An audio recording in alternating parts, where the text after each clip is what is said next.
Alright, so what I got here, rear suspension height adjuster. So this is basically the it brings the it drops the rear end down. I think Yamaha says 14 millimeters or something like that, 14 or 15 millimeters. See.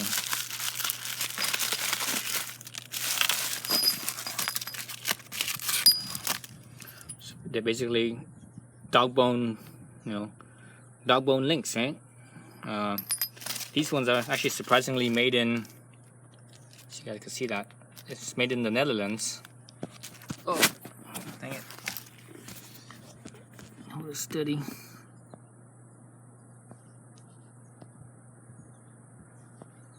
So made in the Netherlands. So that kind of surprised me. All right.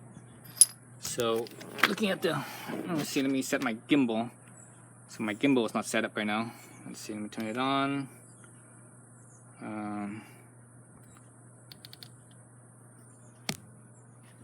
Oops.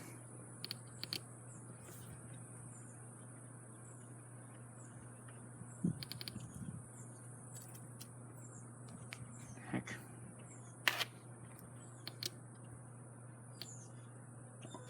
Oh, there it goes. So there's my gimbal. Now everything's nice and steady. I'm moving the camera around, and you see it stays. So that's good, huh? All right. So let's look at this. So there's the shock, and right in there. So focus on the. There you go. So that's what I'm be replacing, both sides, front side and the back side. Let's see. You see it from here. There it is, right there, right in there. So all the nuts and bolts head on there are 14 millimeters. So that's what we're gonna use, 14 millimeters. Try to set up this camera.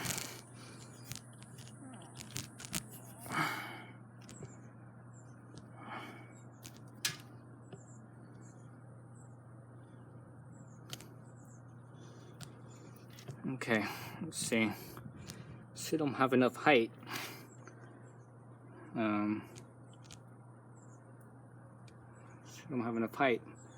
Anyways, so let's look at how I have it on the bike stand, right? So I have it on bike stand, but since that rear end is connected to the suspension, that means it's connected to the rear end. So if I take that off, there's going to be tension there. I won't be able to take it out, take the bolts out, slide the bolts out. So basically I have to jack the frame up, the main frame up. So I'm using jacks. You see both sides. Let's see where I'm jacked it up at. So basically I'm using one of the mounting points here. So I have that spot, and same thing on the other side. So it's not jacked up just quite yet. It's not jacked up yet. It's actually still on the rear stand, because I don't want to put any I don't want to have weight on the jacks, because where I'm basically loosening up the torque, or loosening it up. I don't want to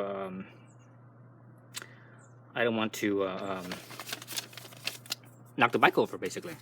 So I need to loosen up the torque while still on the rear stand first, then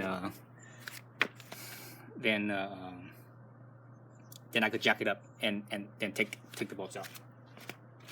So I have 4 millimeters on this side here. I'm using a oops. My gimbal is a little out of whack there. Okay, so on this side here, I'm using this socket set wrench basically. On the other side, I have two set up. I'm basically gonna use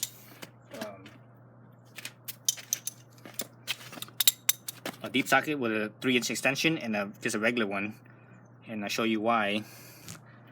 So obviously this one here, there's only so much room, right? There's only so much room, so that's why I have to use a regular. There's only so much room down in there, so that's why I have to use the regular wrench with the regular end on there. But here, come on, gimbal, what's going on? Oh, it's locked. Jesus, still need to figure out how to use this gimbal.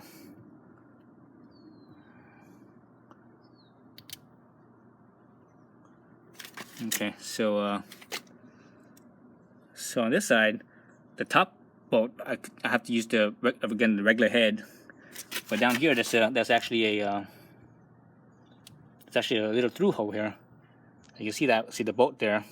That's where my extension, the deep socket and the extension, will reach in there. Okay. So back to this side.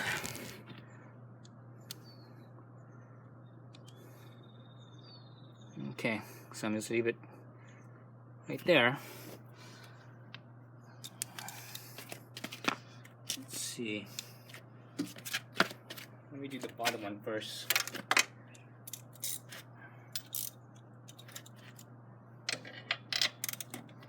I have no idea how much torque there is on these things. Usually from the factory, it's usually pretty darn tight.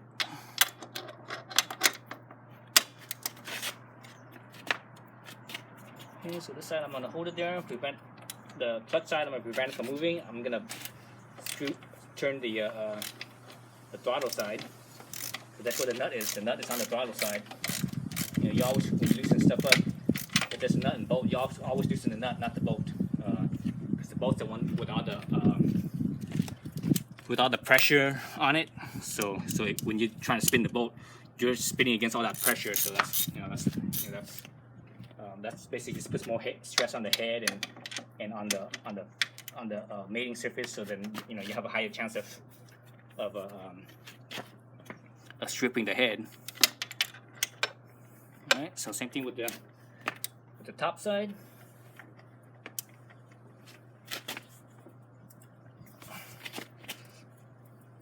Top side's a little bit tighter. I can feel it's tighter. That I'm not getting the right leverage or right hand position to give me leverage. Wow. Okay, that top side's definitely tighter. Good thing my socket wrench here is a fine tooth, so it ratchets really finely.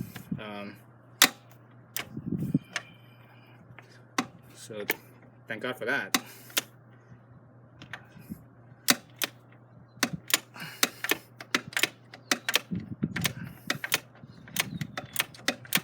So it has a fine ratchet. Now if you have just a regular cheapy socket wrench, you might not be able to do this because the ratchet doesn't have enough teeth in it, and it's not able to, the angle from one teeth to the next might be too great, and you might not be able to do this. So it's nice to have a better, a higher end ratchet. Usually the higher end ratchet has finer teeth, so that way you have a tighter angle. This is not much. From one to the other, it's less than 30 degrees. That I'm spinning here. So even if you have, like, say a box wrench, it might not work. And all my wrenches and stuff that I use, they're all 6 points, and I don't use 12 points because 12 points is a bad idea because it's just 12 points just ends up stripping stuff. So I always use 6 points, never 12 points. I actually don't even have any 12-point tools at all. All my sockets and box wrench and stuff, they're all 6 points.